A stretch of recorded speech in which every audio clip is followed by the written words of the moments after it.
বিশ্বকাপের শেষ ৩২ ম্যাচে মাঠে নেমেই রেকর্ড গড়লেন ক্রিস্টিয়ানো রোনালদো। ক্রোয়েশিয়ার বিপক্ষে পর্তুগালের হয়ে শুরুর একাদশে নেমে এই কীর্তি গড়েন তিনি। ৪১ বছর বয়সী রোনালদো এখন বিশ্বকাপের নকআউট ম্যাচে শুরুর একাদশে নামা সবচেয়ে বেশি বয়সী মাঠের খেলোয়াড়। এর আগে এই রেকর্ড ছিল বসনিয়া ও হার্জেগোভিনার এডিন জেকোর দখলে। যুক্তরাষ্ট্রের কাছে ০-২ গোলে হেরে বিশ্বকাপ থেকে বিদায় নেওয়ার পর জেকোকে টপকে যান রোনালদো।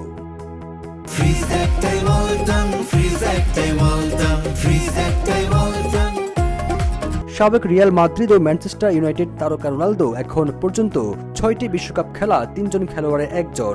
এর মধ্যে দেশকে একটি ইউরোপিয়ান চ্যাম্পিয়নশিপ এবং ২টি নেশনস লিগ শিরোপা জিতিয়েছেন তিনি। সবুজ আলম, ইত্তেফাক।